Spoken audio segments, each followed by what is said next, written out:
Sveicināti klausītāji!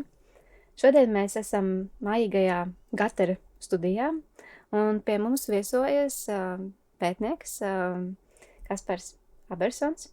Cilvēks, kurā hobijs ir darbs, ja tā varētu teikt, es drīkstu tā teikt. Jā, absolūti.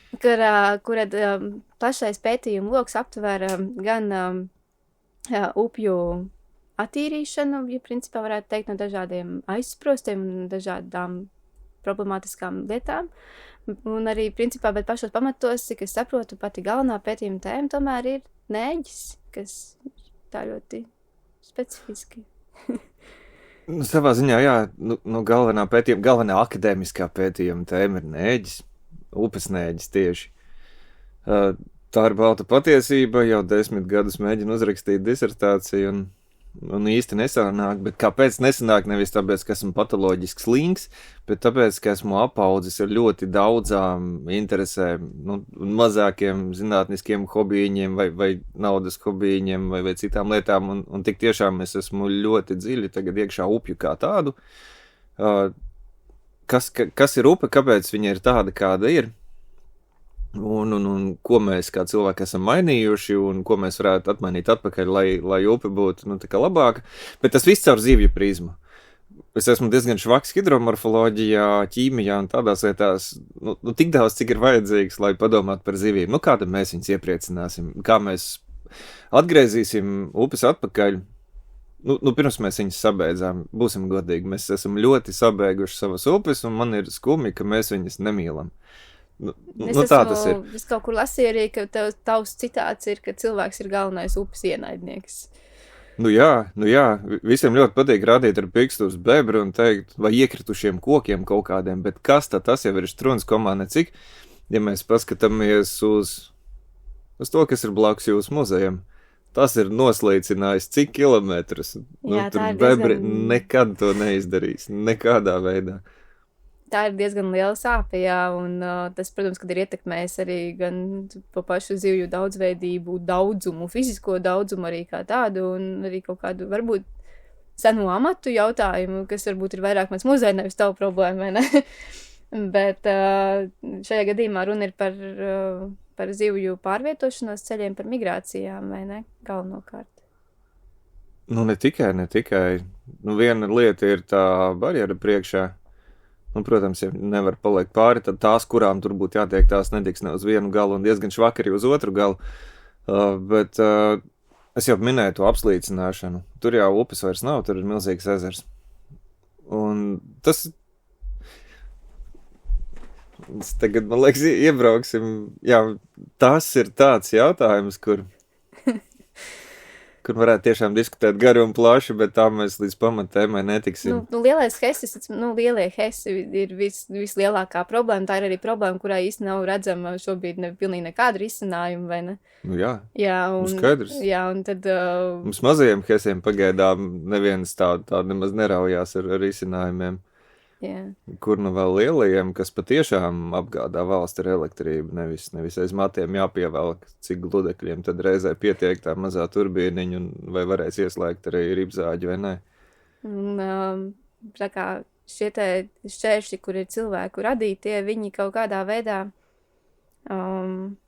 ir šīs te būvētās, šīs te inženiertehniskās būvs kaut kādas, bet ir arī vēl kaut kāds veids, kā cilvēki ietekmē tieši upes. Tieši migrāciju. Onkulis ar dakšu, jā. Viss, ko onkulis ar dakšu piedur, tas jau arī nekur neaizpeld. Tu domā tā kā ar žebērkļiem un tam līdzīgi, jā. Protams, tas ir uzreiz jautājums, pie kura mēs nonākam ļoti apkārtējošā ceļā, gandrīz vai par to, cik liela nozīme zivju aizsardzībā ir tieši melzvejniekiem. Pamatīgi. Tas jau par kādām zivīm mēs runājam.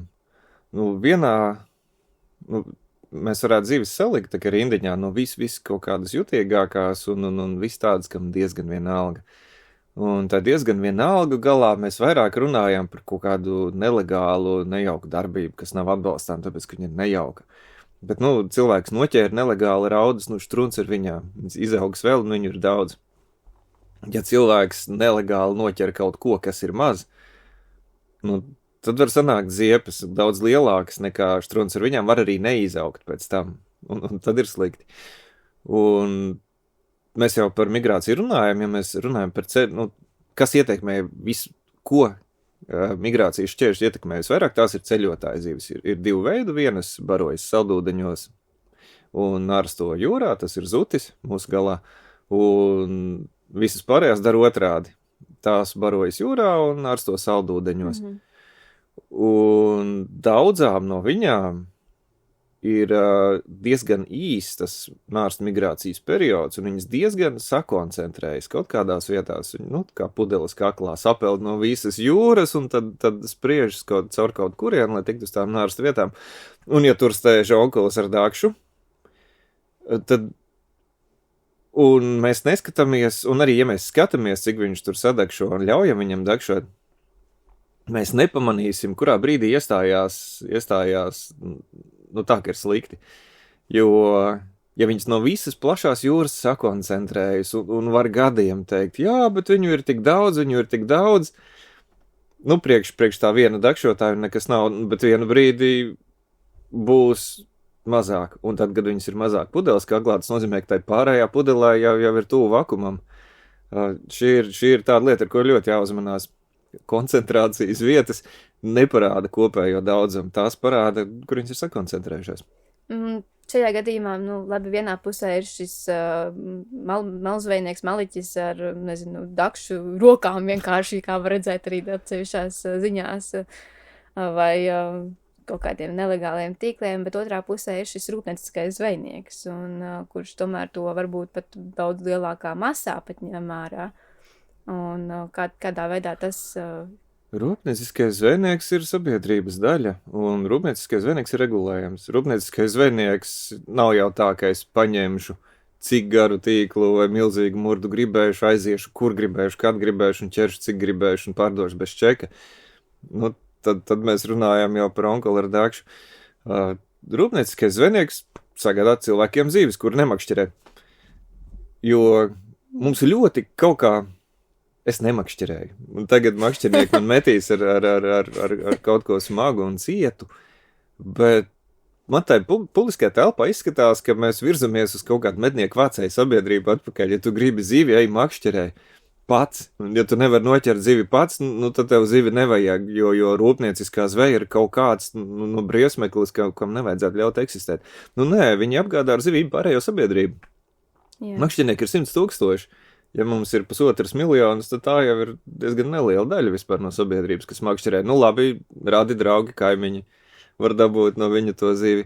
Pārējiem jāiet pie zvejnieka, droši vien. Jā. Un pieņemsim, tā kā zvejnieki, viņiem ir iespēja, tur uzvejot ar murdiem, ar tīkliem, vai ir kaut kāda atšķirība, vai tajā gadījumā vairs nav svarīgi. Tajā gadījumā viņi vienkārši zvejo pēc nozvejas, pēc saviem noteikumiem, pēc saviem apjomiem, licenzēm, un ar kādām metodēm viņi to beigās iegūst, tik ilgi, kamēr viņas ir legālas, laikam ir ok. Tas jau viņam ir pateikts, ar ko un kur viņi drīkst, kur ir murda limits, kur ir tīkla limits, kas ir murds un kas ir tīkls. Tas jau viss ir reglamentēts normatīvajos aktos. Un es teicu, vakar mēs bijām Nēģu zvejnieku sanāksmē, arī runāja par zvejas perspektīvām un vispār. Un nēģu zveja vai ķeršana ir tāda diezgan slidena lieta, par ko cilvēkiem ļoti gribās diskutēt, jo sabiedrība uzskata, ka viņiem ir jādod katram cilvēkam tiesības aiziet un paņemt pa nēģītim. Vai pa 2, vai pa 12, jo viņi taču tie zvejnieki plēš bargu naudu. Ekonomikā tā nedarbojās, ka zvejnieki plēš bargu naudu. Viņi arī maksā par licenziņu. To bargo naudu nosaka pieprasījums. Cilvēki šausmīgi grib. Un zvejnieki nevar pieķert, tāpēc, ka nēģu resursu stāvoklis ir sācis šķobīties. Tas ir redzams tā kā... Tas ir redzams mūsu rezultātos, jā, mūsu pētījumos, nozvejas statistikā, un tas ir neizbēgami, ja kaut kas paliek mazāk. Tas paliek dārgāks. Tas paliek dārgāks. Un tāpēc cilvēkiem gribas paņemt vēl. Nu, tā kā pašiem, ko mēs tos buržujus barosim, nu, tie buržuji pirmkārt nav nemaz tādi buržuji. Tiem buržujiem ir jāpērk visas licences, rīki, viss cits savs un citu darbs jāapmaksā, tas viens. Bet, ja katrs no cilvēka aizies paņems pāris neģis, tad neģiem būs cauri. Tur jau tieši tas pats pudeles kakla efekts. Bet viens no veidiem, kā arī legālais zvejnieks sadarbojās, viņi strādā arī bioram, cik es saprotu, tajā ziņā, kad viņi nodod zvejas datus bioram. Nē? Nē, tas viņiem ir jādara. Nozvejas ir jāziņo. Ir jāziņo. Protams, lai valsts zinātu. Tā ir kontrolēta nozara. Pie tā ir jāķerās pēdējā. Es minēju, ka nēģu. Jā, mēs esam atpakaļ pie maniem mīļotajiem neģiem, bet, balta patiesībā, ka neģu resursi sāk šķobīties.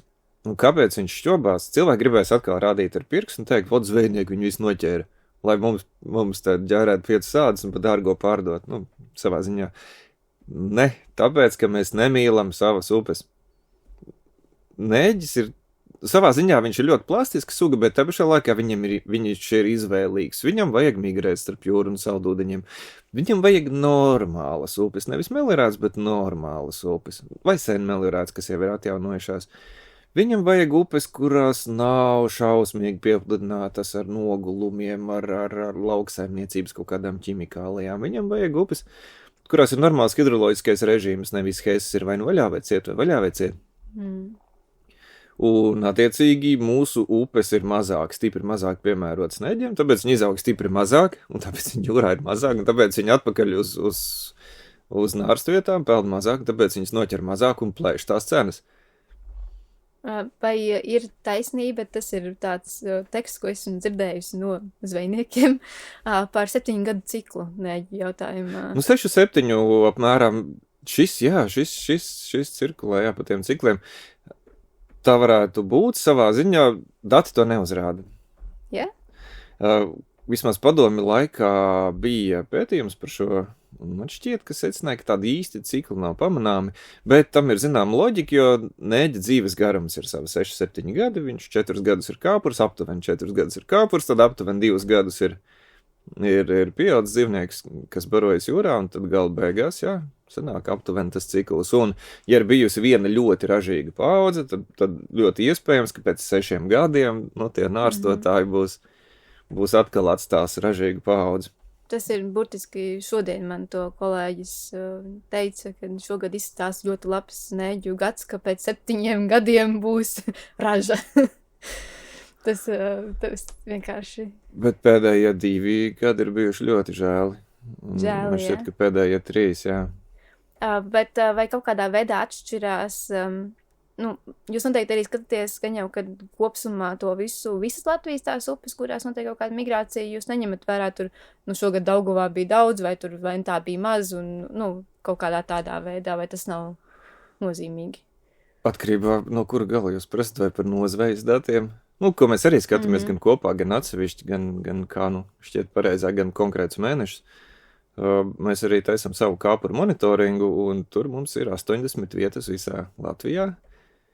Un viņas ir sadalītas tā, ka aptuveni, nevis aptuveni, bet puse ir upēs, kas ietek Rīgas līcī, puse ir upēs, kas ietek Baltijas jūrā. Puse ir Natūra 2000 teritorijās, puse nav Natūra 2000 teritorijās. Tā kā mēs ar tiem datiem varam skatīties, kas ir labāk līcis, vai jūra, natūra vai nenatūra, un visu Latviju kopumā.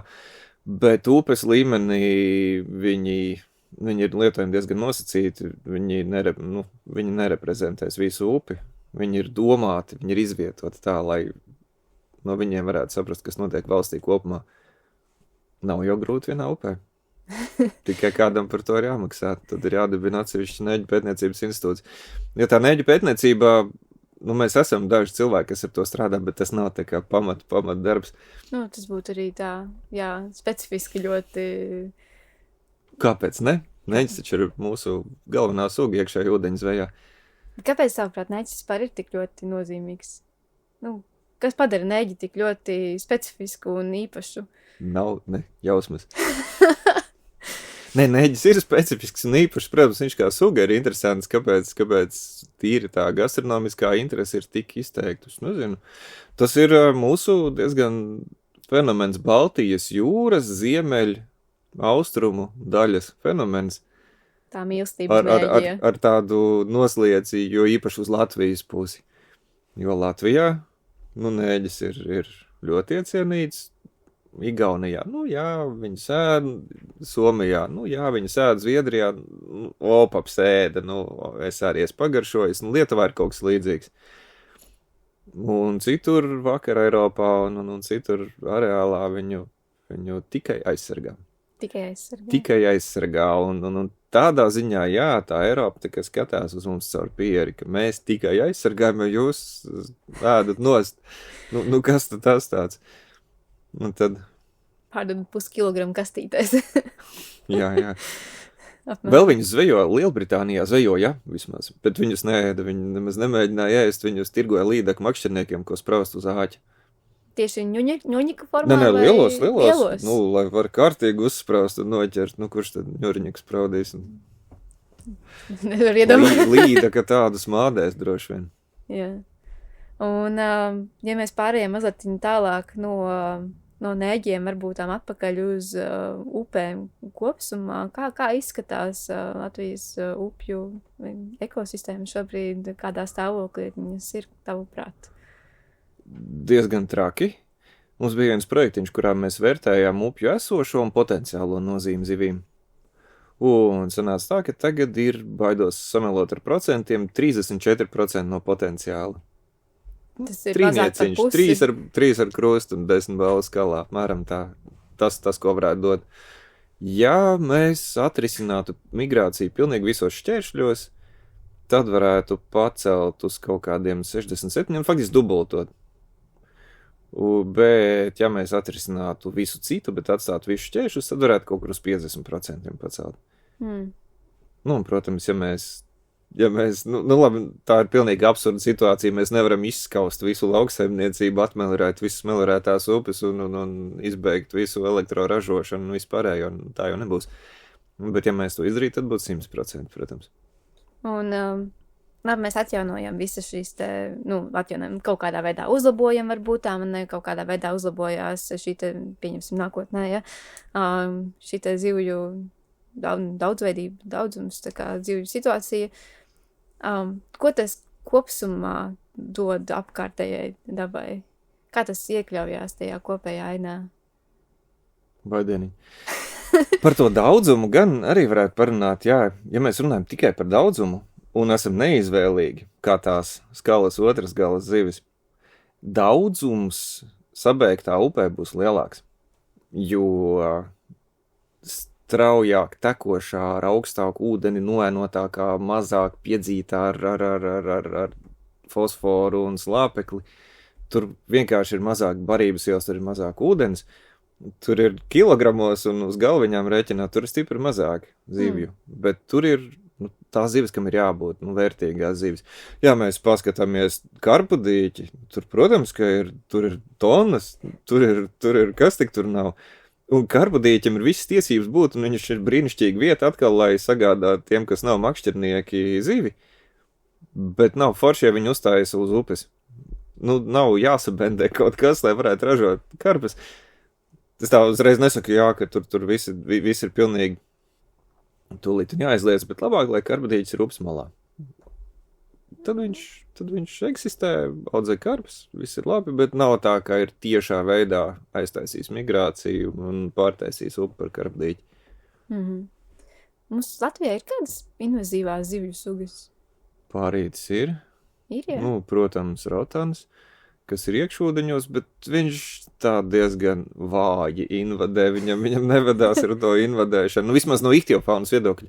Cik es zinu, abinieku un rāpuļu pētniekiem viņš ļoti nepatīk, jo viņš tās savās vājās invadēšanas laikā noēda kaut kādus ikrus un mazuļus, bet to labāk paprasīt viņiem, bet no zivīm, viņš izplešās, viņš šur tur ir, viņš paliek vairāk, bet nē. Es vienkārši iedomājos, mēs vienmēr runājam par to dabas kaut kādu augiem, neinvazīvajiem, tur īpaši šogad bija liela aktivitāte par visādām zeltslotiņām un tam līdzīgi. Nu, nē, tāds... Es iedomājos, vai tas pats kaut kas līdzīgs notiek upē.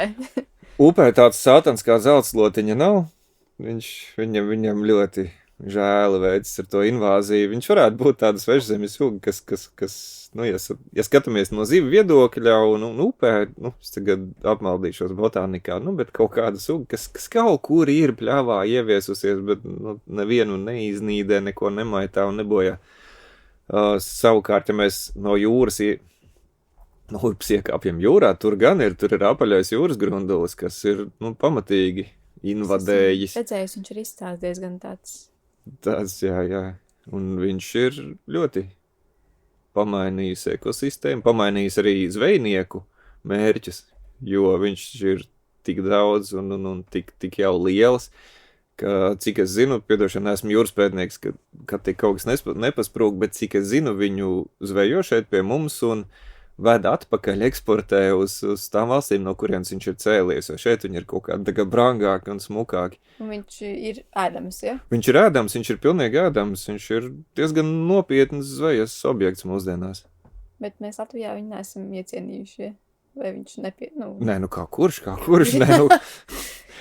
Es viņu esmu ēdis, nebija nevainas, bet tā kā tūlīt pat skriešu pirkt vēl vienu, gan jau kādreiz atkal. Vispār es mazliet viņu paskatījos, tu piedalies ļoti daudzos, dažādos, lielākos, mazākos projektos, kas ir saistīti ar dabu un ar upēm. Un paralēli tam es arī, protams, kad ievēroju, kad tu mazliet stāsti par to, ko tu dari arī savā Facebook lapā.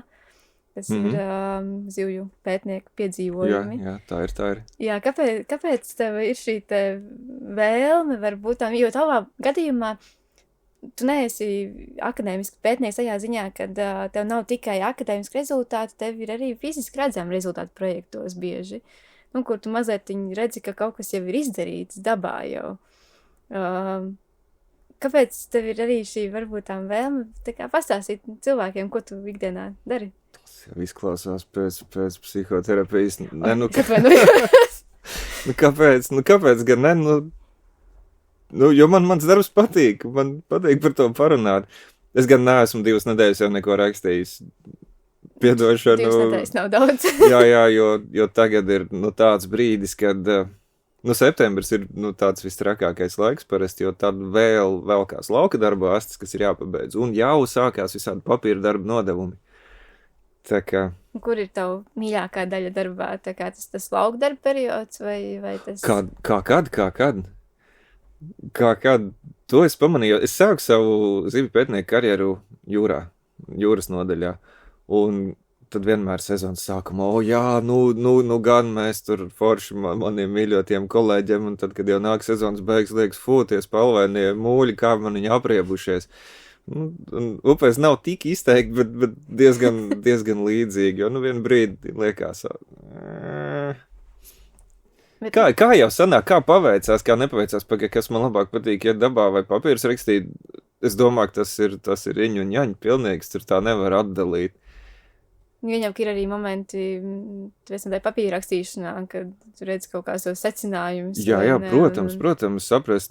Es jau tur neeju tikai tāpēc, lai ietu. Man nekad šķiet, ka nē, man pašam ir mērķis, man gribās kaut ko saprast, es jau tur eju, lai saprastu. Un ko tu līdz šim galvenokārt esi sapratis? Ka mēs nemīlam mūsu upes.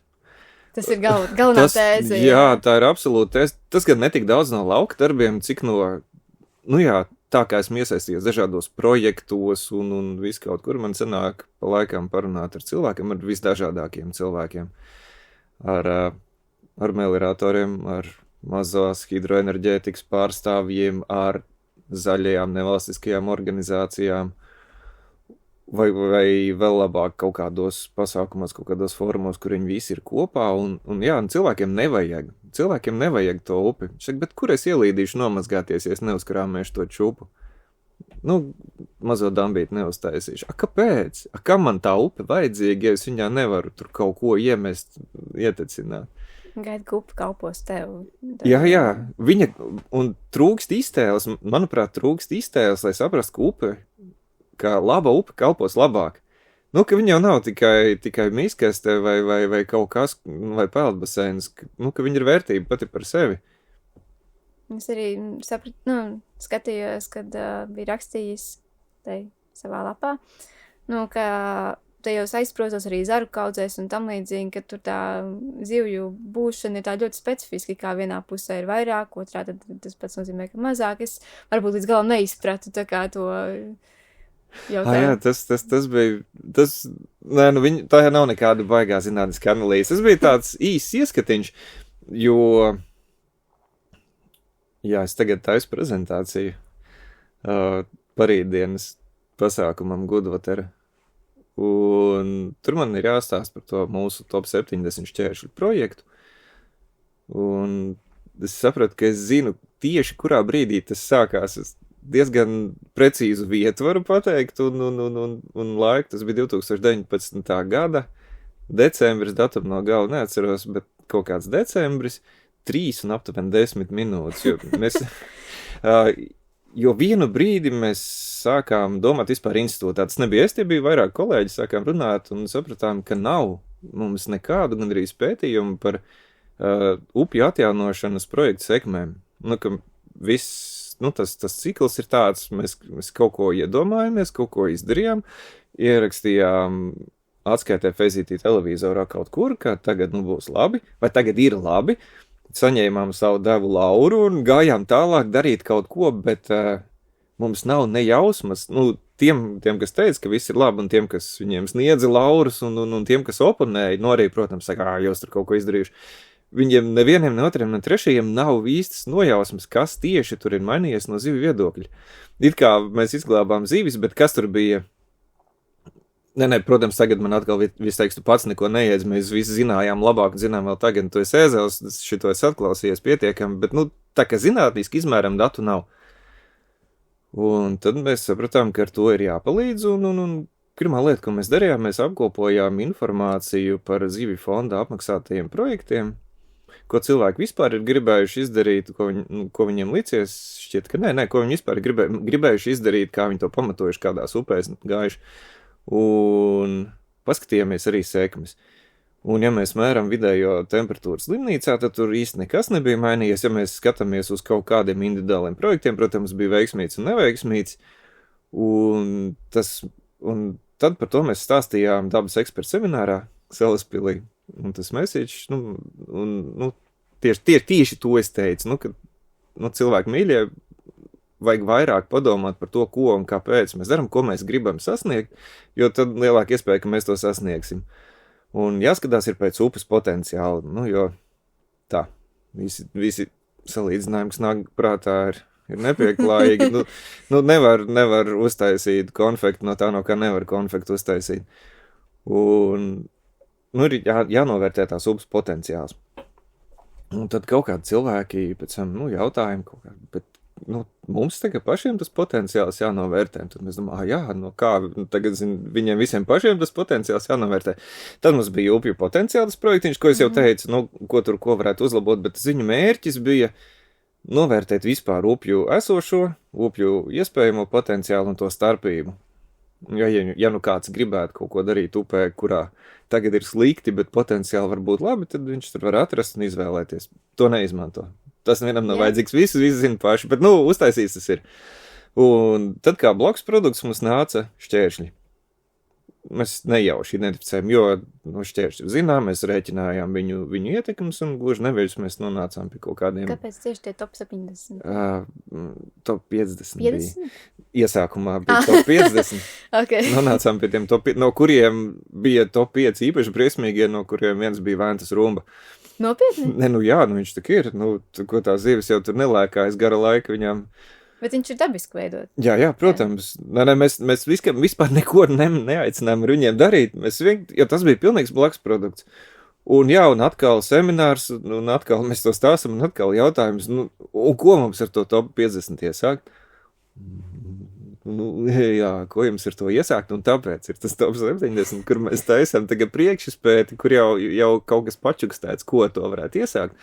Un viņam lieliski nāk līdz Eiropas jūrlietas jūrsaimniecības un akvakultūras fonda finansējums, kur tur tos izvēlētos iedzīgākos un iespējamos risinājumus tiem šķēršļiem arī varēs dabūt naudu to darīt.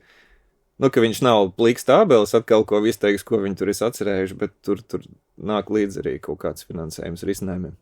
Tas izklausās ļoti lieliski. Jā, es ceru, ka kaut kas beidzot sāks kustēties, jo runātāji mēs visi esam lieli, es esmu vislielākais runātājs varbūt, bet gribās jau kaut ko izdarīt brīžam. Bet tie šķēršļi, viņi bieži ir uz tādām diezgan mazām upītēm, vai ne?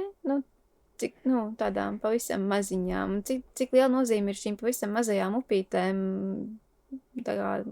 Ļoti, protams. Jā. Es domāju, kurai sugai? Tu jau zini, vai ne? Kurai sugai, atkarībā, ko mums vajag.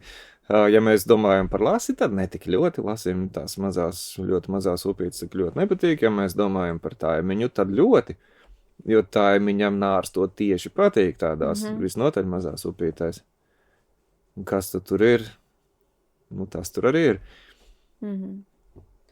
Jā, cilvēki bieži ir pārsteigti, ka tieši tās pavisam mazās ir taimiņu, jauno taimiņu kautuvs, tur ir šausmīgi daudz jaunie taimiņi. Šausmīgi. Nesen bija Tauku vējupītē, kur es nebiju. Bija darba dienā. Tas bija darba dienā. Tas pats Gudvatera projekts, tas bija darba dienā, bet tā kā teicu, ir saskrējis reizē viss, gan šis, gan tas, gan vēl kaut kas. Tad izlīdzējos ar tā kā uz A4 lapiņas uzrakstīt, kā man šķiet, kas tur ir un ko tur, kas tur tā upē ir, kas tur vērtīgs un kāpēc. Un tad cilvēki arī bija pārsteigti, ka tā ir tiešām nozīmīgi taimiņu, tur nārsto taimiņu šitajā. Šitādās jau viņi nārsto. Bet pašā tālākajā darbībā, kas ir vairāk interesēts, tās ir valsts iestādes, vai tas ir pašvaldība, vai tie ir privātie, vai īpašnieki zemju, vai...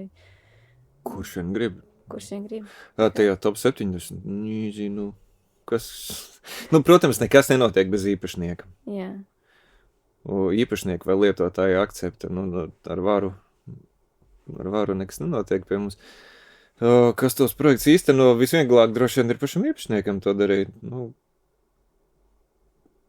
Bet, es tiešām nezinu. Ja tā, tad es pat nezinu, kurš tu tam finansējumu varēs pieteikties un kā tas... Tas jau tālāk. Tas īstenībā tajā hobijā vairs neietilpst. Kā saka, jau izpētes darbs ir izdarīts, tagad ir jautājums, kurš viņu ņems un izmantos praktiski un darīs. Jā, izpētes darbs ir izdarīts, bet produkts vēl nav uztaisīts un jāuztaisīs 28. Tas arī rada zināmu spriedzi, jā. Nākamnedēļ. jā, viņi gandrīz ir viss tā kā kavēt neplānojam, bet ir jāizprindzinās būs. Kaut kur redzēju, ka tu rakstīji, ka viena no tādiem galvenajiem upju ienaidniekiem, ja tā varētu teikt, ir tāds lielais piecinieks, aizsprosti hesi, lauksaimniecība, mežastrāde un maliķi, malzveinieki. Jā, diezgan precīzi. Jā, tā kā gudrs cilvēks, it kā pats būtu rakstījis, jā. Jā, vai kas no šiem ir lielāks nekā citi? Kā kur, protams. Tas atkal ir jautājums vienkārši par konkrēto kā kur un kā kam, loģiski. Mērķi un jā. Labi, nerunāsim par hesiem, lielajiem hesiem, es domāju, lielie hesi tas ir...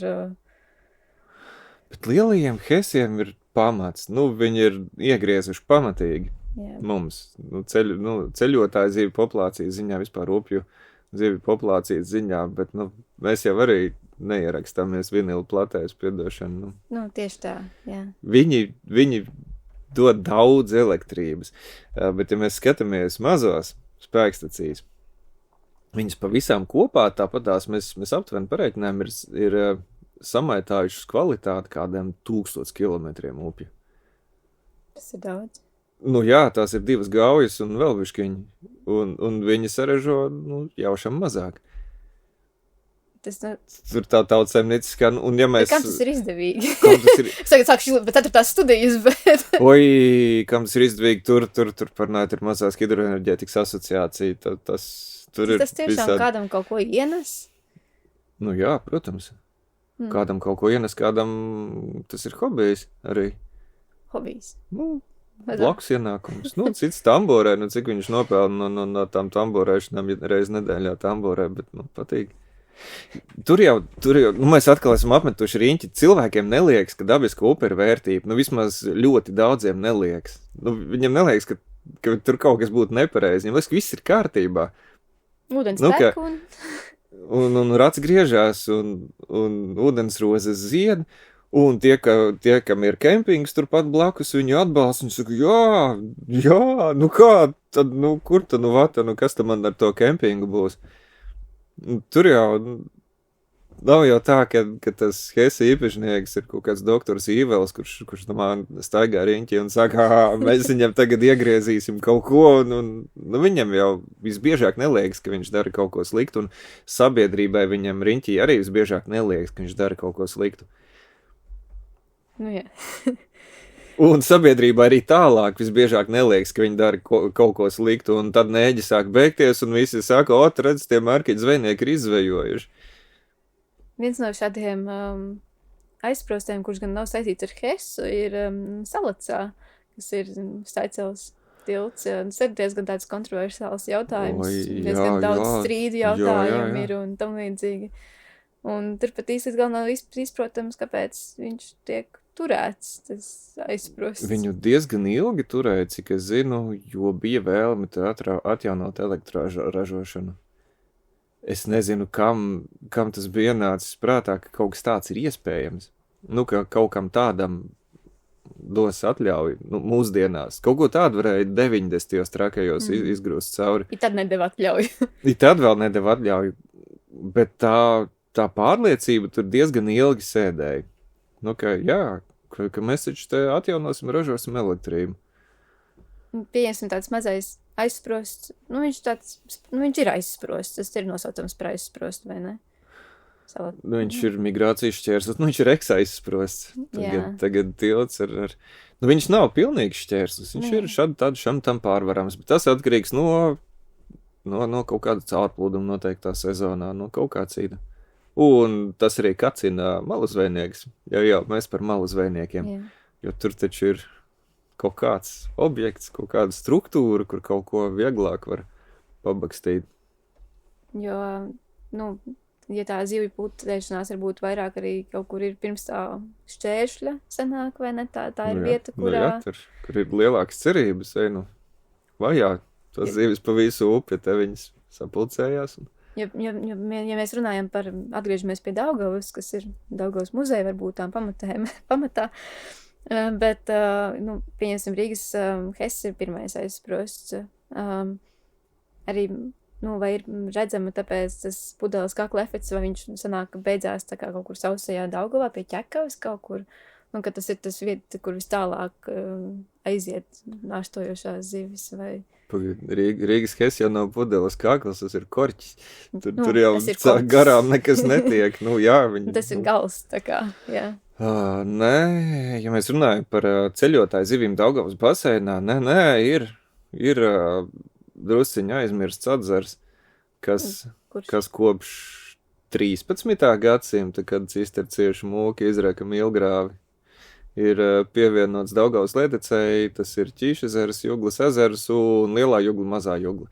Un Lielā Jugla, Mazā Jugla ir diezgan pamatīgas upes ar diezgan pamatīgu potenciālu, tur ceļotāji zivis pat ir. Un viņas tur iet tā cauri. Tur iet tā cauri, un atkal zem P4 ceļa ir kaut kāds mistisks betona klucis, kam brīžiem tiek pār brīžiem netiek, Mazajā Juglā. Gabaliņi tālāk ir Dobelnieku Hess, un pa vidu un virs tā arī vēl ir visādi pašdarbnieku brīnumdari. Akmeņu krāvums cilvēkiem patīk ripināt. Kāda apsēstība. Es brīžiem mēdzu teikt, ka cilvēkam ir kaut kāds bebra gēnas daļai, ka viņam arī gribās kaut ko, viņš koku nograust nevar, tāpēc viņš ripina no akmeņiem parasti jau tur kaut kas ir apakšā. Vai gribās... cilvēcīgi es to saprotu. No vienas puses. Kā es saripinu tādu pamatīgāk čupu kopā ar kaimiņiem, un tagad es tur varu plunčāties. Nu, nevis. Pie mājas. Jā. Es īsti nesaprotu, kāpēc cilvēkiem nebūtu vērtība, teiksim, man pie mājas nārsto lasis forši. Nu, kāpēc tā nav vērtība? Jā, ātrs apmierinājums, bet var jau tā sakot, ieraudz, skatoties, kā lasis nārsto, vai gaidot, kad viņš nārstos. Un bieži vien arī ir kaut kādiem pilsētu cilvēkiem ar pašvaldībām. Pašvaldībām arī patīk viņu uzpludinājumi. Un, arī vietējiem cilvēkiem un arī pašvaldībām es varu iztēloties, cik forši būtu, ja tur būtu dabīga upe, bet viņi vai nu negrib, vai nevar, jo tā attieksme ir tāda, dīķis. Mm-hmm. Tā jābūt, tā mums būtu. Vienreiz dabūju pādu vienā pašvaldībā. Jo ir arī labi, piemēram, ko mēs varam paskatīties, savā ziņā labi. Aizbraucam uz Saldu, tur ir Kalnsētas parks, Kalnsētai cauri tek Cieceri. Mm-hmm. Un ja mēs tur aptaujāt cilvēkus un teikt, vai uzpludinam tur dīķi, noslīcinam to jūsu parku pie Velna mātes un kāda tur upe, kāds mums būs dīķis. Gan jau, ka tāpat dabūt pa pakausi. Tur, kur ir tas dīķis, tur saka, tur būs Kalnsētas parks, kāds te mums Kalnsētas parks, tur iesālies ar savu parku, vispār neesam bijuši, negribam redzēt, aptuveni tā. Abi viedokļi ir absolūti leģitīmi. Jā. Tā kā tas ir iztēles trūkums, un es pamazām kolekcionēju, kaut kad jāuztais izstādi. Man šķiet, esmu tajos pašos pētnieku piedzīvumos kaut kad ielicis, un kaut kad jāsaņemās ielikt vēl. Es kolekcionēju, vācu pamazām fotogrāfijas, kur esmu nonācis upēs, kur ir bijuši aizsprosti, un vairs nav. Tāds ir vai daudz? Samērā. Es jau viņus speciāli nemeklēju. Gadās kaut kur, kaut kādā sakarā braucam kaut ko kartēt, pētīt, un ja tur ir bijis aizsprosts, es to upi nobildēju, un zinu, viņai nav nevainas, ir kaut kā tāds iegājiens, ka tagad mēs to aizsprostu. Ja kaut ko ar viņu izdarīsim, tad jau tur nekā nebūs, būs kaut kāds riebīgs, smirdīgs grāvis. Viņš būs, pirmos gadus viņš būs, tāpēc, ka tur tas aizsprosts ir visu riebeklību un smirdeklību sakrājis sevī. Ja viņi neizsūknēs, tad viņš būs kādu laiku tāds. Bet pēc gadiem 10, 20, 30 ir brīnišķīgi upi. Atkal. 10 gadi jau var redzēt, jau pozitīvas izmaiņas. Jau. Es tagad baidos sameloties, bet noteikti, kāpēc 10 gadi ir ilgs laiks. Vaidavā taču bija līdzīgi. Mm-hmm. Vaidavas upīte. Ja? Vaidavas upe, un Vaidavā ir nevis Vaidavā, bet Vaivai. Vaivai ir Vaivas dzirnavas. Un Vaivas dzirnavām saplīs aizvar. Un, kas tur bija sakrā? Ne, vienkārši saplīs, tur nekāda sabotāža, vienkārši saplīs. Un tad viss, kas bija sakrājies, tas iztecēja ārā. Un tad bija baigais krēņus visiem. Ak, Dievs, kas tur būs? Tagad tur dzirnā palieks joprojām stāv, tas joprojām ir, nepārvarams šķērslis migrācijai. Tas ir viens no mūsu top 70, kur būtu jauki izdomāt kaut ko varētu darīt. Bet zem tām dzirnavām upe ir tur viss ir sakārtojies, viss notiek, viss ir labi. Tā kā daba patikt ar sevi galā, tikai dot iespēju. Pieminēju Vaidavu, mēs šogad sadarbībā ar Smiltenes novada domi, tur pastrādājam diezgan rūpīgi. Un vienu brīdi, dienas beigas ir, mums tā kā jādodas projām, un tad domājam, kur var piebraukt, kur var izkāpt, lai mēs tiekam projām, un tad sarunājam vietu, mums atbrauc pakaļ, mūsu pašu šoferis, un, Mara, kas tas tāds, kaut kādas, tā kā dzirnavas, tā kā kas, un pēc tam paskatos kartē, tur ir bijuši dzirnavas, vecās kartēs viņas ir kā dzirnavas, upē tur, nevēlna nevarētu pateikt, tur būtu bijis, jebkad, kas būtu bijis, nevar pateikt, kurā gadā tad īsti viņas izbeidzās, bet, un to es pat nenobildēju, jābrauc tagad. Jā. Nebija ne jausmas, ka tur ir jābildē, tā. Es esmu bijusi, ir Īģis upe, tur ziemeļos augšā, un tur arī bija dzirnavas, kaut kad ir bijušas. Tur jau kaut kas vēl ir palicis no viņām. Ēka pat ir palikusi, bet uz upes tas slieksnis, kaut kāds slieksnis ir tur vēl, nesmuks ir, To varētu, tur nekaitētu viņu kaut kā bišķi pielabot. Tad būtu pavisam labi. Pielabot. Jā.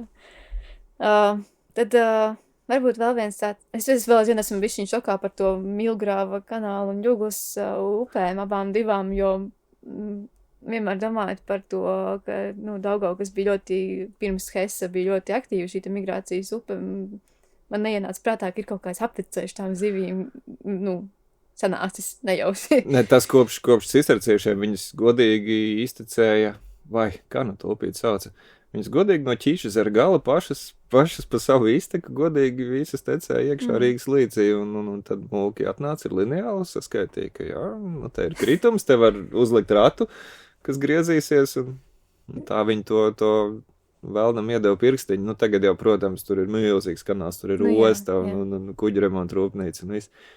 Bet... Un tad tādā veidā viņas tur nonāk līdz pat tiem pašiem dobelniekiem, nezinu, jā. Jā, dobelnieki arī ir tāds puspārvarams, droši vien pie liela ūdens, varbūt kaut kas tur tiek pāri. Un lielajā juglā ir ļoti līdzīgi. Lielajā juglā ir ropažu hes. Ropažu hes arī tur, nezinu, kā tur gadījās, kā ne, bet viens gals no Dambja ir nobrucis, un tur ir tāds kā zivju ceļš. Tāds kā... Ok, jā, šī man ir pilnīgi jauna. Bet tas neko daudz nedod, jo tālāk ir Rikters, laikam tā viņi sauc Rikters. Un tālāk ir Brūnu, tālāk ir Krīgaļa, ja mēs ejam pa Mērgupi, tālāk ir Nītāvs Dzirnavs, un tad pašā augšā ir kaut kāds Dzirnavu dambels, ko es vairs neatceros, bet tur jau gan vairs nekā īsti nav. Un ja mēs ejam, lielā jugla veidojas satekot Mērgupei un Sudēni, ja mēs ejam par Sūdu, tur arī ir Sūdas hes, Sūdas dīķi, Dzirnavu paliekas un... Tā kā tomēr ir viņi, vai pēc soļu tur sanāk. Tur jā, diezgan, bet no robežiem līdz Rikterei kāds gabaliņš ir. Okay.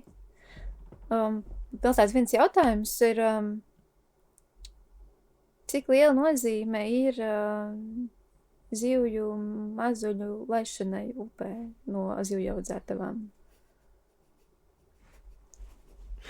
Aha. Liela, ja to dara prātīgi. Un ja to dara pareizi. Es palikšu pie šīs atbildes. Tur ir variants, kā arī izdarīt arī nepareizi, ja? Diezgan, jā. Un jo vairāk tiek laistas tādas zivis tādos ūdeņos, kuros viņas kaut kādu iemeslu pēc pašas nevar vēroties, jo labāk. Jo, ja tās zivis tur jau ir, dabīgi, tur viss ir ok. Un ja vaislinieku, tā var būt, un ja vaislinieku skaits nav limitējušies faktors, kas nosaka, vai kaut kā cikru inkubācijas, kaut kas nosaka to, kā tās dzīvotnes tiek piepildīts, tas nozīmē, ka dzīvotnes ir piepildīts. Un ja mēs tur kaut ko uzlaidīsim vēl klāt, tas nozīmē, ka nekas nemainīsies, tikai būs stresa dzīvniekiem. Ja mēs aizējām uz, Japānas publiskais transports, tas varētu būt ar tiem stampātājiem. Vienu brīdi viņi vairs nevar iestampāt neko iekšā. Tas pasažieris trolejbusā, cik ir tā dzīvotņa kapacitāte, tik ir. Un jā, ar Japāni mēs salīdzinām, ja mēs redzam, ka tur ir tukšs, tad ir jēgas tos stampātājus augot, kas viņus stampā iekšā, bet ja tur ir jau tā, kā attaisot durvis izbirst ārā kaut kas, ko tu tur iestampās, tas jau ir līdzīgi, nav jau jēga ar varu kaut kur mēģināt ieviest, ja tam tur nav vieta. Ja tam tur ir vieta, tas ir forši, tas palīdzēs. Tad zivīm ir kaut kāda labbūtības sajūta arī, ja? Nē, visiem, dzīvotnēm taču ir kapacitāte, nekas nav bezgalīgs, tur ir barības jau, tur ir skābeklis, tur ir vieta fiziski.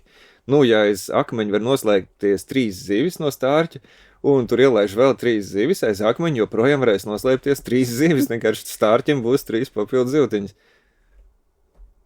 Trakāk ir, ja tur ir ēdienas 3 zivīm, tad viņas tur plēsīsies un badosies un cietīs. Es pieļauju, ka stārķis varētu ātri to nokārtot, tur nebūtu. Tagad tas ir tāds arī nepietiekami varbūt.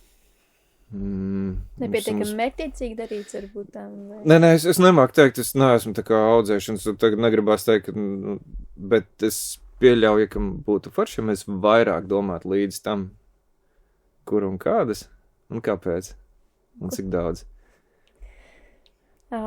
Tad varbūt pie noslēgumā, man liekas, ka mēs jau esam tā kā diezgan daudz tēmām izgājuši cauri jau, un tad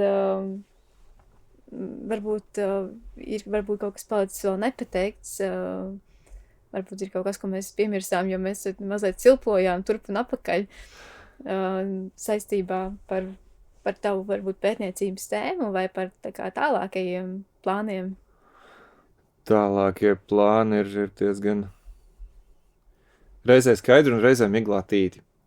Baigi vajadzētu pabeigt to disertāciju un ir iesākti vai ieplānot vai rezultāti savākti vairākiem zinātniskiem rakstiem par nēģi un par kaut ko citu, un to arī ļoti vajadzētu uzrakstīt, bet tuvāko mēnesi es rakstīju šāds skaits.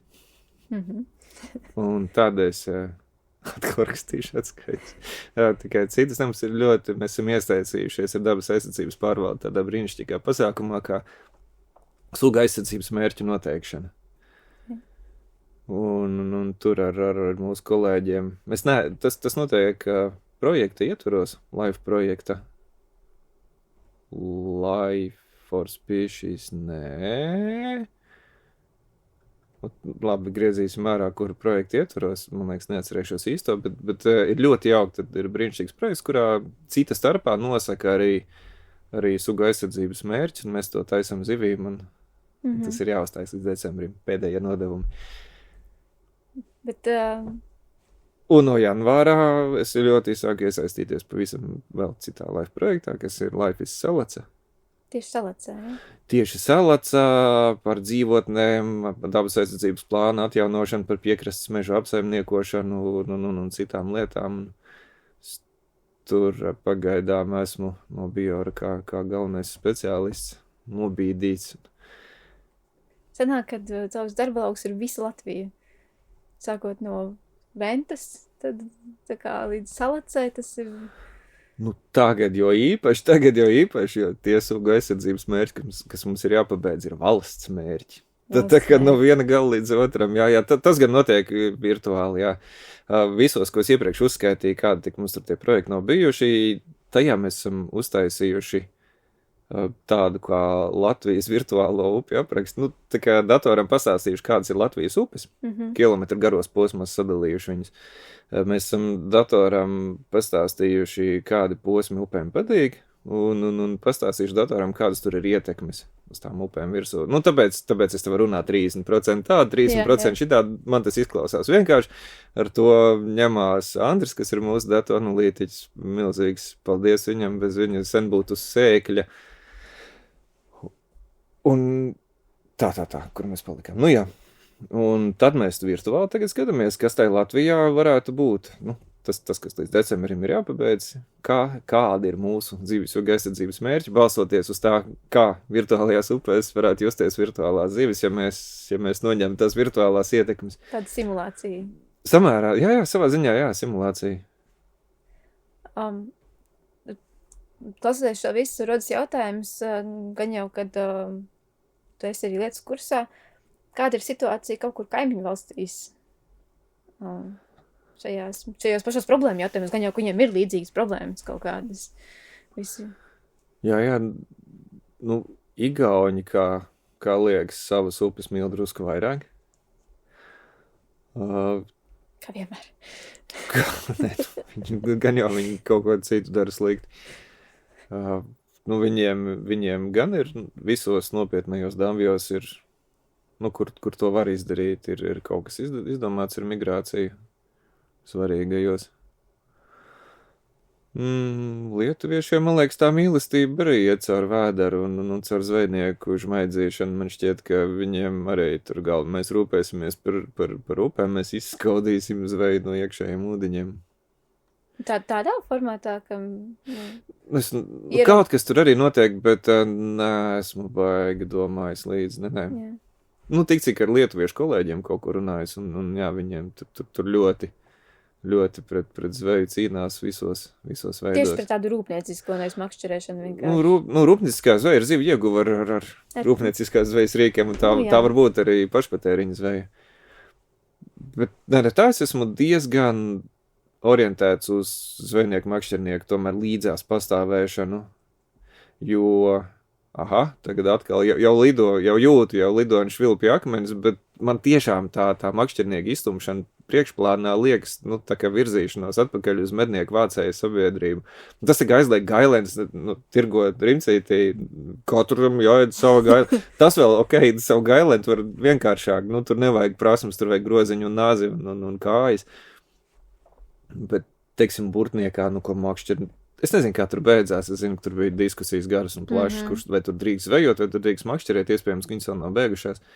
Bet kāpēc tas vietējais restorāns nedrīkst tādu cept zandartu burtnieku? Nu, ņem viņš no makšķernieka nelegāli, jo makšķernieks jau nedrīkst viņu tirgot. Īpaši tas tiek kontrolēts arī. Un, nu, jā, tur ir.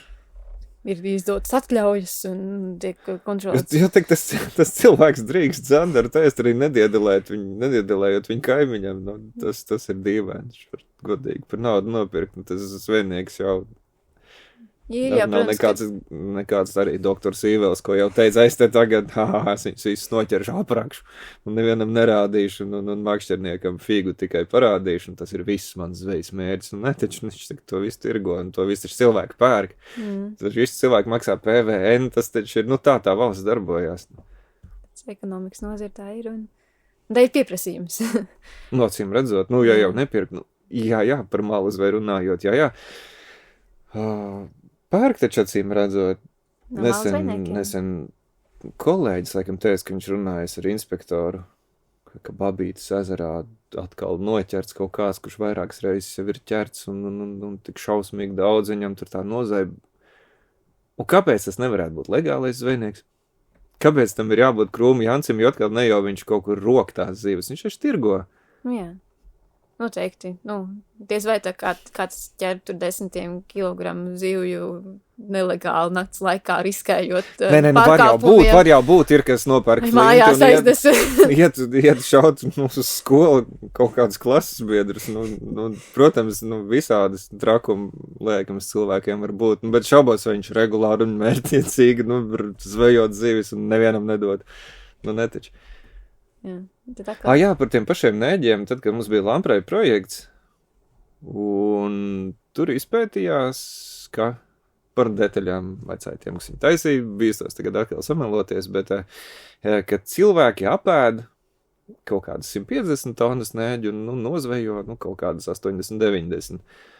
Kaut kur viņi tās, protams, varbūt viņi lielījās, ka viņi noēda kaut kādu savu vēlmi domāšanas ar to, bet gan jau, ka divreiz vairāk gandrīz tas ir tā. Un no kaut kurienes tie nēģi rodās?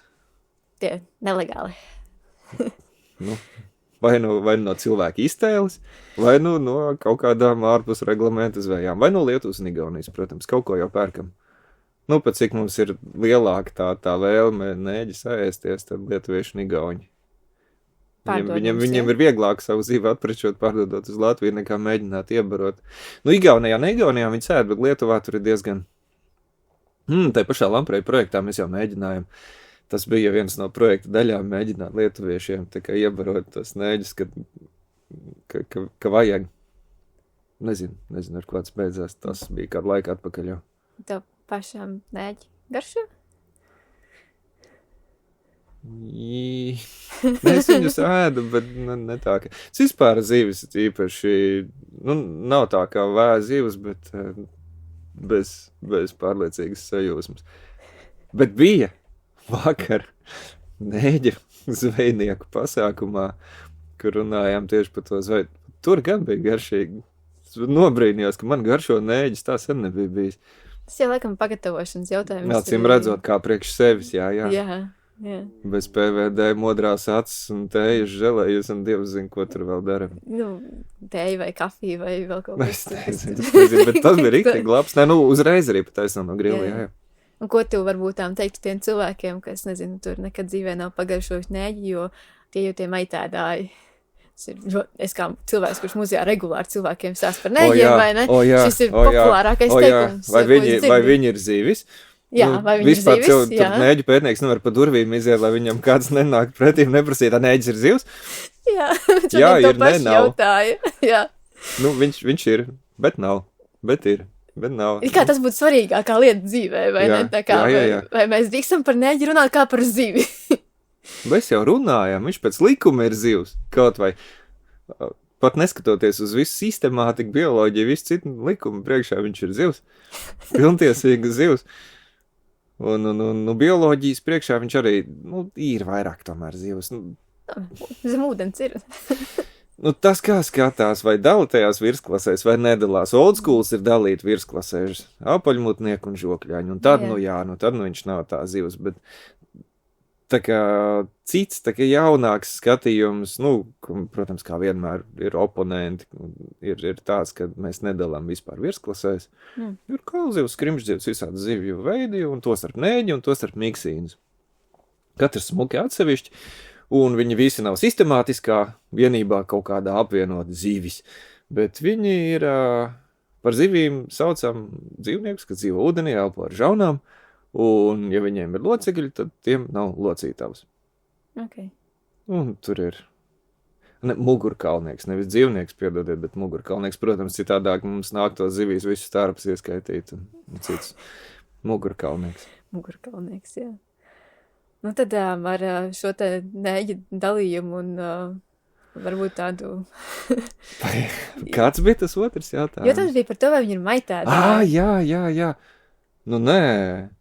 Tas ir ārkārtīgi izplatīts, un es nezinu, kurā brīdī šis priekšstats ir radies. Es nezinu, kurā brīdī viņš ir izgājis tautās, bet viņš ir iesēdies smadzenēs līdz pēdējiem. Jā. Un ir burvīga jauna kolēģa Patricija, kur nāca klajā ar vislabāko definējumu nēģa, pieauguša nēģa saldūdens dzīves perioda tā kā būtībai. Viņš nosit laiku. Viņš ienāk upē kaut kādā augustā, jūlijā, kāds, bet varbūt arī diezgan agru nārsos viņš septembrī, nārsos viņš maijā. Un ko viņš dara? Viņš nosit laiku, viņš vienkārši tajā upē cenšas neko nedarīt. Un visvieglāk censies neko nedarīt ir tad, ja tu esi pie kaut kā piesūcies. Tev nav jātērē enerģija, kustinot sporus un peldot un kaut ko. Un ja tur ir iekritusi maita, tad viņš jau nav aizspriedumēns, viņš var piesūkties pie tās maitas. Bet viņš viņš vienkārši pieturās. Viņam nav īsti ar ko ēst. Tāpēc jau nēģis var ēst vesels, ne viņam ar ko gremot ir ne īsti ar ko ēst. Un tad izvēl ārā, un tur viņi ir dusmīgi. Mēs te visi kopā nositām laika, viņš šitā.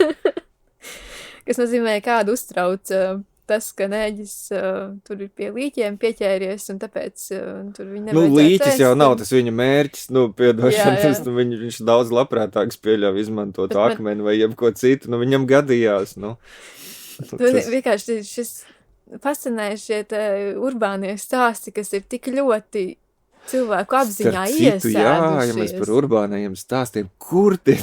Es nekad mūžā neesmu redzējis izvēlkam tur līķi no upes, kam vispār nevienu līķi neesmu redzējis izvēlkam. Kur vēl tādu, kur nēģi karātos? Es tiešām kaut kur ne tur staigāju. Tas kā kobra, tā filmā par kobru, kā viņi parādās uz šoseis, tā viss sakrīt čupā un mašīnas pa galam. Tur kaut kas nācīm redzot ir traks. Ka kādam ir brālēni māsītes vai kas tikko aiziet līdz upē, tā vēl kā ārā līķi, un līķim ir, protams, nēģis, Jā. Tāpēc viņš nevarēs, varbūt, ka nevajag arī, ja tu esi tādā dzīves sfērā, kur tā visu laiku nēģi, tas līķi ar nēģiem, tad kaut ko providents grib pateikt caur to. Jā, tā kā, ja kādam gribēs legāli noķertu nēģi droši var ēst, pagaršot vismaz, saprast, tas ir tavā gaumē, nav tavā gaumē.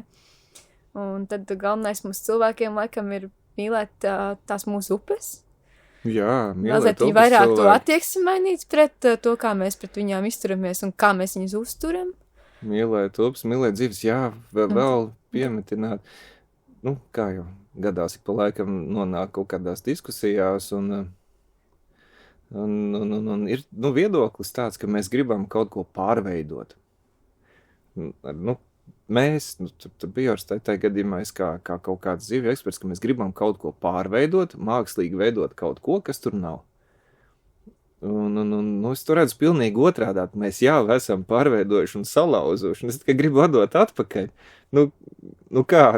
Jā, un arī tāds standarta arguments diezgan daudz esmu runājis tagad, projekta arī sakarā ar. Bet tas taču tur stāv jau 200 gadus, bet Kongamā, 5000 gadus viņš tur nebija. Kāpēc tie tagad paslaucīt zem ķeblīšu un pateikt, tieši šie te pēdējie gadi ir tie svarīgākie, un tāpēc viņam jāpaliek. Un lūdzu iztīriet, jo pirms viņi ir sakrājis, nezinu, kas jau. Dīķis, tas aizsprosts, viņam ir mūžs, viņam ir sākums, beigas un viducīts ļoti bieži. Latvijā ir ļoti nedaudz aizsprosti, kur ir, saukšu to par sedimentu lūdziņu apakšā, kas nodrošina, kā upes materiāls kustās uz priekšu. Ja tas nav, un pārsvarā nav, tad viņš pieķepst pilns ar sazin ko. Un viņš ir jātīra, kaut kas ar viņu ir jādara.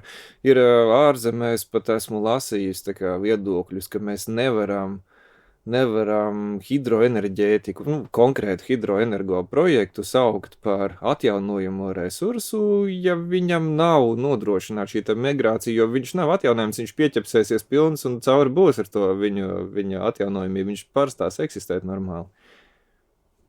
Tas ir tas viss, kas tur apakšā. Viņš krājās. Viņš piekrājās pilns un nav vairs ūdens krātuvis, tāpēc, ka tur ir zaņķis. Tas ir pēc arī kā kaut kāda purvi rodās gandrīz vai, Jā, tas ir otrs arguments, ka tur taču tagad pēkšņi visi sāk mīlēt mitrājus.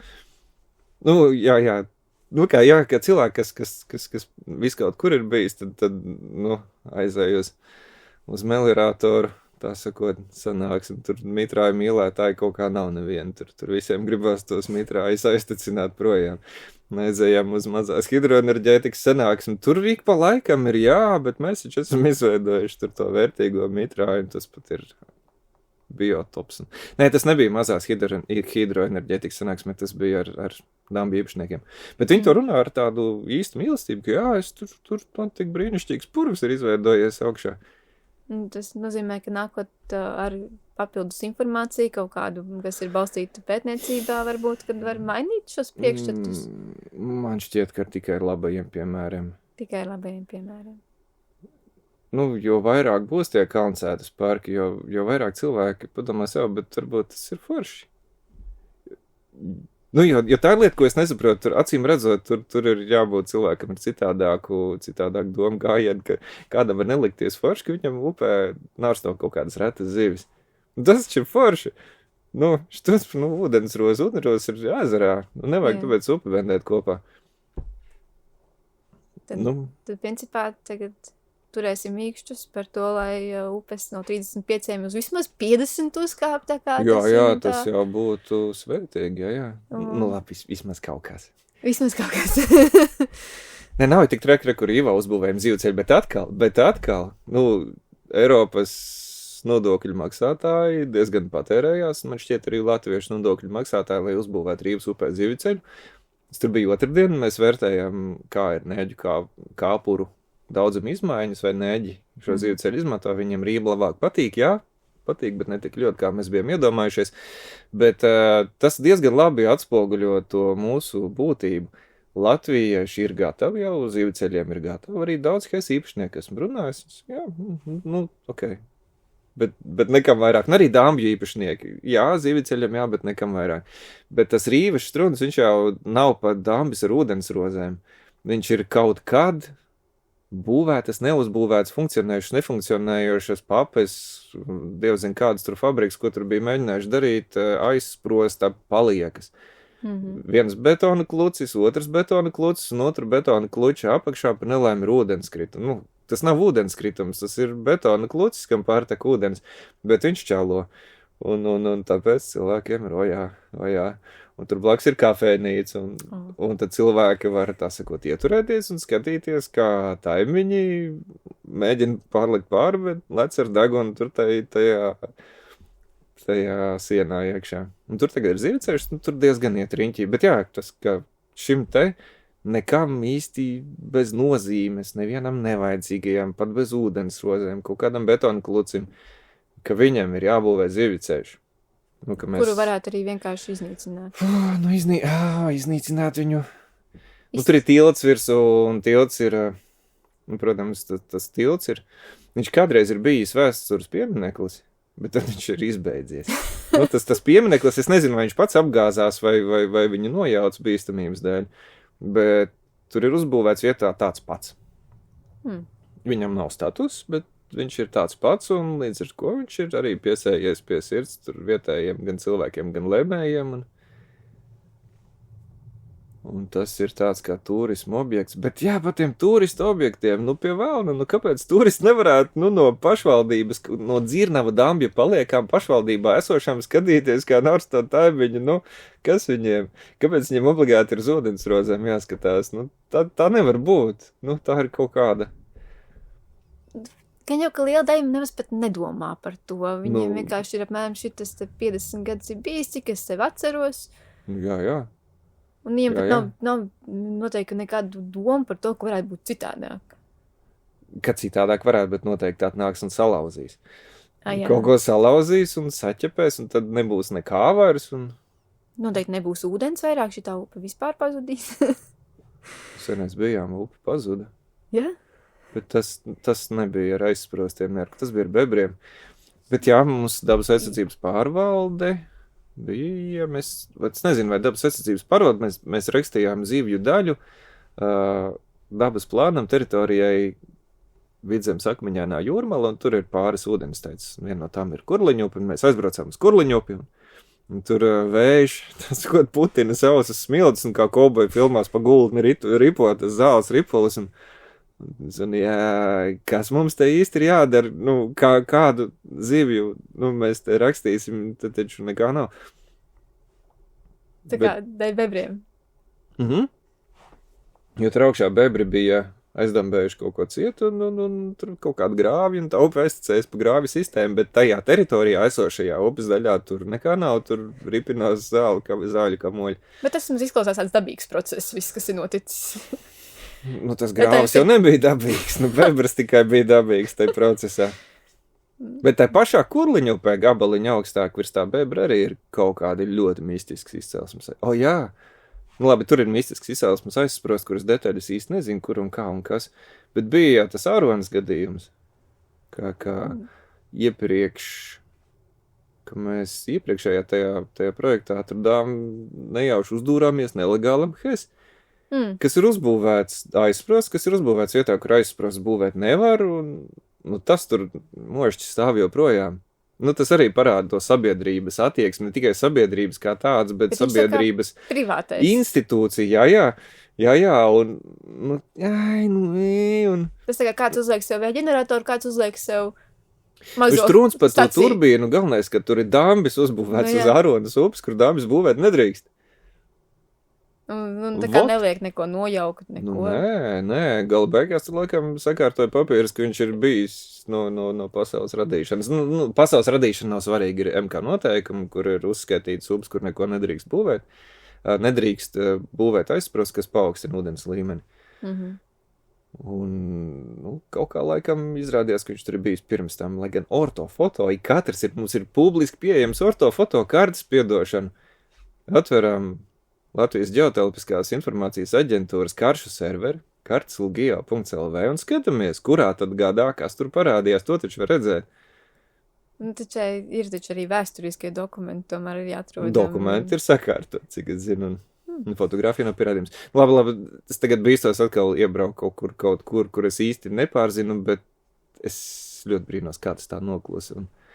Un tas parāda, nu, to vispārējo, ka mēs esam, nu, tā kā pro bandētāji, nu, ka mēs atbalstam kaut kā pārveidošanu, joprojām, nu, likās, ka es cerēju, ka mēs kā sabiedrīs esam izauguši līdz tam, ka mēs dosim atpakaļ dabai, bet mēs joprojām gribam tai dabai iemācīt Rainu mīlēt, ka nav ko te tecēt, lai griež turbīnu.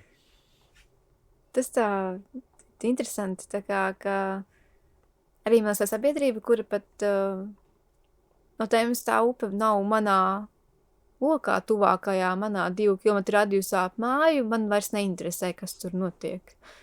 Ja? Man liekas, ka tā ir, tā nav? Es nezinu. Jā, tagad nejauši esam iesaistījušies arī sociāla ekonomiskās vērtēšanas metodikas izstrādē, ko tas ir bio ar zivju fonda projekts, nu, Mēs viņu tikai administrējam, menedžējam, bet to izpilda CIA aktīvs, pilnīgi citi tā kā ārpuses paņemtie.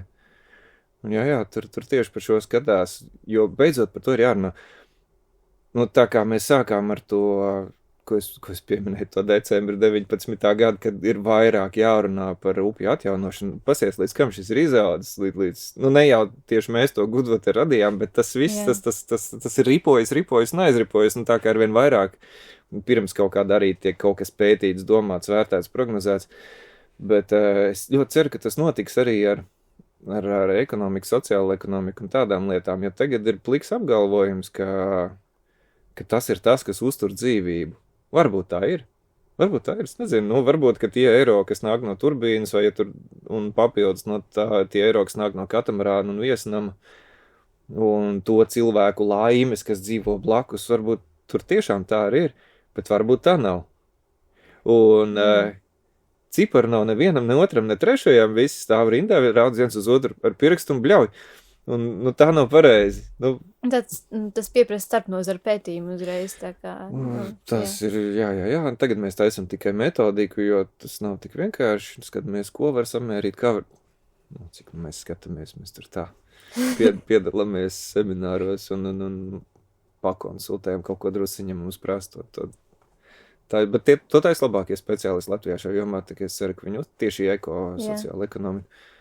Vai vismaz viena no labākajiem, lai atkal kāds rakmeni nemet, pietiekami labi, lai es ticētu, ka tas rezultāts būs adekvāts. Un tas tā kā pie tiesas, un tad mēs tam ticam. Jā. Un tad mēs ņemam to metodiku, ejam uz konkrētu kaut kādu objektu, viņu izvērtējam, un tad tas rezultāts ir tas, ko mēs pieņemam. Tas ir, līdzīgi, ko mēs darām ar tām virtuālajām upēm, mēs skatāmies, vai tur kaut kas būs, un pēc cik ilgu laiku tur kaut kas varētu būt, un visi teiks, jūs ar virtuālajām upēm, kas tas atkal, ko jūs saprotat no dzīves. Dzīvē tā nav. Bet, tas jau viss ir balstīts dabā. Mēs jau pateicām datoram, kādās upēs, kādas zīvis, pie kādiem nosacījumiem dzīvo balstoties uz to, kādās upēs, kaut kādas zīvis, kur tas nav noticis. Kā tas arī dabā ir. Tas jau nav pilnībā no pirksta izzīs, un ja tā upe virs tā aizsprost, tā ir tāda, kā upe, kurai nav aizsprost, un kurā tā zīves dzīvo, skaidrs, ka viņas tur dzīvot, ja tiktu klāt. Ja tiktu klāt dažām sugām, lasim jau īpaši, viņš ir konservatīvs, droši vien būtu kaut kā jāpalīdz saprast, ka tur ir, viņš ir ļoti aizspriedumains, tāds neiešu. Spītīgs. Un ka tur dāmbis nav, es tur negāju, mans paps tur negāja, opaps negāja, un es arī neiešu. Pašiem esot atmiņa kaut kāda vietas. Jā, viņiem ir tas homing instinkts, kas liek atgriezties uz nārstu dzimtajā upē, tas viņiem ir diezgan, dzimtajā vietā. Tradicionāli zivs. Tas nav absolūti, protams, neviens jau, nekas nav tik absolūts. Un neģim ir otrādāk, viņi ir absolūti kosmopolīti, ubi bene, ebi patria, un neko nezinu, man te būs labi. Viņi skatās citādāk, viņi skatās pēc kāpuru feromoniem. Savā vismaz viens no svarīgiem nārsta migrācijas orientācijas mehānismiem ir kāpuru feromoni. Viņam tā evolūcija nevis tā kā lasim, man paps izauga, opaps izauga un man bērni izaugs, bet tāda, te ir nēģu bērni, tātad te nēģu bērni var būt. Svarīgi tie ir mani vai sveši, bet tā vieta ir nēģu bērniem piemērot, tāpēc es tur eju nārstot. Labi sajūta. Jā, tur būs forši, tas darbojās, gal beigās jau cik tur 350 vai 400 miljonu gadu uz zemes ir nēģi. Tādi mazie dinozauri. Kur dinozauri tiem jau, man liekas, kā tik šis esot biologs beidz, bet man liekas kaut kādi 250, 300 dinozauriem, viņi ir vecāki. Viņi ir vecāki, nēģi ir vecāki. Nēģi ir vecāki par dinozauriem. Jā. Šito es stāstīšu bērniem tūlītā, man liekas. Jā, varbūt Wikipēdija, ja tā nav dzēsiet visu ārā uzreiz, bet vajadzētu būt, pa kaut kādiem vismaz 10 miljonu gadu. Tā ir tāda patīkama doma, es nezinu, kāpēc, ka mums tepat blakus mūsu pašu upēs, par kurām mums ir iespēja panākt lai viņas turpina te nākt, lai viņi turpina te nārstot, un tad mazie dinozauri apaļā mutītēm piesūkušies pie akmeņiem, tur turpināt dzīvot. Labi, ja pie akmeņiem, jā. Lai vienmēr piesūcas pie akmeņiem. Jā. Nu jā, tas taču ir jauki. Jā, tas ir. Bet ir taču šitā tā kamera, kur var skatīties arī jebkurš mirstīgais, ja kurā ir neģi nārstošanas vieta? Palaikam, tas ir pasaules tas ir Latvijas dabas fonda. Jā. Latvijas dabas fonda projekts. Jā, viņš bija raķupa. Par raķupi, starp citu, jā, cepura. Es biju diezgan skeptisks par to projektu. Ne par realizāciju, bet par vietu. Tā bija tā, kur tur meloriācija laboja, vai ne? Nē. Tas ir tas, kur tā kamera bija. Tur pirms diezgan padaudziem gadiem izveidoja mākslīgu straujteci, kā taimiņa, straut forels un nēģi nārsta vietu. Un man tā vieta nepatīk, piedod. jā, piedod Helmut un visi citi, jā. Tam ir argumenti. Es joprojām domāju, ka varēja kaut kur citur varētu būt bijis labāk. Un tur tām forelēm nepatika. Bet šī ir viena no tām vietām, gan pateicoties arī tādam mūsu uzstājībai, bet pa laimi arī pieņemtai no tās puses, kur notiek regulārs monitorings sekmju. Nu, kas tur ir mainījies? Un šogad aizbraucām un pilns ar mazajām forelītēm, un pagājuši ir savi gadi 6, man liekas, vai vairāk.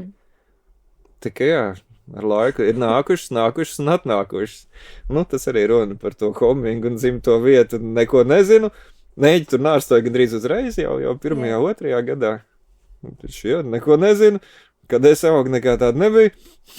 Es viņai peldēšu garām. Jo, es par tām neģu kamerām domāju, ka bija pieprasījums, bija cilvēki, kur tiešām ikdienā lika to kameru, skatījās, kā neģi nārsto, un viņi tur trāpīja tajā brīdī, kad viņi tur nārsto, vai ne? Un, kas domāju, ka kaut kāda tā interese ir arī tiem, kas nav kaut kādi zvejnieki un ārkārtīgi ieinteresēti zivju ikdienā. Nu jā. Un kāpēc šito nevar rādīt drātsnamā pie sienas, kā mēs pilsētā esam uztaisījuši? Nu, tas taču ir, tā ir vērtība. Tā ir īsta vērtība. Tāpat ir komerciāla vērtība, piedošana. To taču var zvejot un ēst pēc tam, tas nav tikai priekam. Un tas, kā var sadzīvot savā starpā, šīs apzivas lietas pilnīgi normāli. Par kamerām runājot, es nezinu, kā bija, vai tagad būs.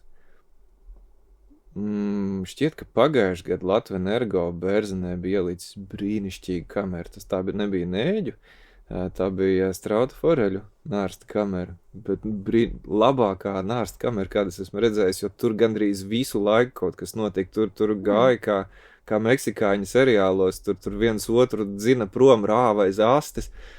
Tas izklausās pēc tām putnu kamerām arī. Apmēram. Drāma, Jo es pa laikam paskatījos arī tur raķups kameru, kaut kad bija, kaut kad nebija. Jā, arī līgatnes kamera arī, kaut kad bija, kaut kad nebija. Bet tajā Bērzenes kamerā tur bija tiešām, tā ka ņēgu gāja, viņi bija notrāpījuši tiešām kaut kādu ļoti populāru vietu. Tas nozīmē, ka tu tā kā visa tava dzīve, kas iet apkārt par un ap šo tēmu visu, un vienalga tu apskaties arī kamerās, kā iet tur forelēm, ja? Nav jau grūti, viņam tur fonā stāv. Jā, Bērzenes projekts arī bija viens no ļoti, kur mūsu lielā energo kompānija, viņi jau saprota, ka tas dāmas ir šķērslis. Nav jau tā, ka viņi to nesaprast. Tad viņi skatās, ko vēl varētu padarīt, lai samazinātu to ietekmi. Viena no tām ir Bērzene, kas ir upē, kas ietek sausajā Daugavā Zemdāmbja, pretīm muzejam apmēram. Tur tas ir, ja? Tur ir izteka, bet tā nav Bērzenes izteka. Tas ir teiksim, tā grāvis, ar kur Nē, tas ir caurums, ar kur Bērzene ietek tai sausajā Daugavā. Jo pati Bērzene kādreiz ietekcēja Daugavā, tur, kur bija Rīgas Hes ūdenskrāto, kur ir tagad, un viņas grīvas nav. Un Bērzenes pārplikušo gultnī ar sauso Daugavu savieno apvadu kanāls speciāls, kur viena daļa ir betonēta. Un tas bija tas mūsu uzdevums vispār skatīties, ko tur varētu izdarīt un vai tur varētu izdarīt, un vai to būtu vienkārši izdarīt. tīri zivju migrācijas ziņā, un arī tur Bērznē pašā, ko mēs varētu ar tām zivīm padarīt, un tā kamera, tā bija viņa sadarbība ar vietējām makšķernieku organizācijām, kā ķirsīts vienkārši uz tārds tautai, bet tur bija apakšā diezgan daudz pētnieciski un cita darba. Un ceru, ka kaut kad tas aizies, jo izrādījās, ka tas nav tik vienkārši, ka tur vajag daudz naudas, tur vajag ļoti rūpīgi plānošana, jo, piedodiet, tas ir milzīgs ūdens objekts, mēs jau varam paspēlēties ar zivju migrācijām, bet ja mēs... Dambis ir dambis. Tā sekot, aizskalot visu bišmuīšu uz jūru varbūt nevajag. Man arī nevajag. Muzejam arī patikt uz vietas palikt. Arī. Kādā brīdī. Jā, tikai tur ir daudz un rūpīgi un nevienkārši, bet es jau ceru, ka sanāks, jā. Nē, tas pat vajag interesanti īstenībā. Es tā kā arī dzirdu jaunu informāciju, un to interesanti dzirdēt ir. Jo pārsvarā runā ķekavas pusē par tām divām mazām upītēm, kurās tur, kur ietiekšā nārstot, un tad viņas tā kā grāvi. Un mēs tagad nonākam pie ķekavas, un kas mums ķekavā ir, tur ir dambīts. Ko tad viņš ir augšā, tad viņš nav augšā. Tīri arī par mīlestību, par upēm vispār pieeja dzīvei. Viņam nav nekāda eksploatācijas noteikuma, cik es zinu. Tur nav sakārtotas attiecības ne tikai ar dabu, bet arī ar normatīvajiem aktiem. Tagad atkal baidos kaut ko pateikšu. Bet, cik es zinu, tur nav eksploatācijas noteikumu. Ik pa laikam, jā, viņi tais vaļā. Cik es zinu, migrācijas laikā viņš ir nolaists. Man liekas, visu ziemai nav nolaists. Bet, ja tas nav ierakstīts nekādos noteikumos, ja viņiem nav atļauja nekāda tāda ambīšu darbināšanai, šīs domas sasaukums uzskata, ka ir jātais vaļā. Nākamais uzskatīs, ka nav jātais vaļā. Jā. Tas arī tāds. Tas ir, kurā vietā tas ir? Ķekavā. Pašā Ķekavā? Pašā Ķekavā diezgan tuvu Laiticē, jā. Tur aiz tilta sanāk viņš? Vai? No tilta uz augšu. Dambītis. Dambis, kurš saucās Dambītis. Dambis, kurš saucās Dambītis. Oriģināli. Jā. Es kaut kā nebiju viņu ievērojis, es pat nebiju par to domājis. Un arī tieši par to likumisko sakārtošanu, arī tas, ne jau tikai dabu nemīlam brīžiem, bet arī kārtību. Jo arī diezgan daudz diskutēts ar kaut kādiem šitiem mazobjektiem, pārpalikumiem, veco laiku un kaut ko. No normatīvo aktu, zemes grāmatas un visādi citu viedokļu viņa tur nav, bet jūs gar viņu grābstīties nedrīkstat. Lai gan tur vispār nekā nav. Tur nav aizsprosta, tur nav būves. Tur nav objekta, viņam nav eksploatācijas noteikumi, viņam nav resursu lietošanas vaļā, viņam nekā nav. Bet aizvākt viņu nedrīkst. Vot tā, domā, Kāpēc viņš tur ir vispār? Kāpēc viņš tur ir? Tāpēc, ka forši, var papeldēt, patīk, viss kaut kas. Bet okei, bet to es arī visiem saku, kas ir gatavi dzirdēt. Ja tev tas ir svarīgi, sakārto papīrus, paņem zemes grāmatā viņu, reģistrē kā būvi, uztais drošuma programma, eksploatācijas noteikumus. Ja tev tas ir svarīgi, ja tev tas nav svarīgi, tu to visu sakārt, un tad tas pats, tas krāms arī nav svarīgs. Tik vien, cik jūs man te, es man te, un tas ir mans un nelien. Jo, loģiski, es saprotu, cilvēki grib peldēties. Cilvēkiem ir vajadzīgs viss kaut kas, karjerām vajag ņemt ūdeni vai kaut ko vajag, bet punkts A, gandrīz visu var izdarīt upei draudzīgāk, ja padomā, kā to izdarīt. Un punkts B, kāpēc to nedarīt? Tas ir normāli, kārtīgi, saprātīgi un izsekojami. Likumā noteiktajā kārtībā. Tā, ka visi zina, ka tas ir legāli, to var darīt, tas nav nekāds pašizgājiens. Jo likumā jau visapmēram ir, vai ne? Tur nav tā, ka tur būtu kaut kādi caurumi, vai? Likumā, man liekas, apmēram diezgan nav. Bet tur arī milzīgs darbs tiek darīts. Gan caur to Gudoters vispār tādā ziņā ir ļoti labs projekts, viņš ir pacēlis to ļoti sen nogulsnēto duļķu uz augšu un samaisījis, lai kaut kas sāktu kustēties, gan attiecībā uz ekoloģiskiem caurplūdumiem, hidroelektrostacijās, gan attiecībā uz aizsprostiem vispār. Visiem jau patīk radikalizēt, un tad teikt, kur tas tur, tas tiem nēģiem un garajiem matiem, tas grib visu mums nojaukt. Savā ziņā jau nekaitēt, protams, bet es saprotu, ka realitāte ir realitāte, un tā kā nav labi līst svešu maciņā, nav labi stāstīt, kas tur citam drīkst atrasties kaut kur vai kā, bet tam visam ir jābūt sakārtotam. Tā, lai arī tam nēģim ir tiesības izaugt. Un tad varbūt tie zvejnieki viņus tirgos lētāk. Un gal beigās pats tas dambīšu īpašnieks arī kaut ko dabūs no tā pretī. Kāpēc ne? Kāpēc ne? Jā. Man liekas, ka šajā gadījumā mēs esam izgājuši cauri lielākajai daļai tēmu, kurai mēs varējām iziet cauri. Un man atliek tikai novēlēt mums visiem ieklausīties Kaspara teiktajā. Un mīlēt pašiem sevi, un mīlēt pašiem savas pupas. Visas, mazās, lielās, visas. Un īpaši mīlēt rūpju bērnus, tās, kuram kāds ir nodarījis pāri, tās ir jāmīlas vairāk. Tā kā iespējams tiekamies kādā talkā. Bet tur sekojiet līdz, visticamāk, mēs pievienosim arī informāciju par to, kur meklēt informāciju papildus. Bet paldies sarunbiedriem. Paldies jums, vienmēr laipni, jā. Tad tiekamies nākamajā raidījumā.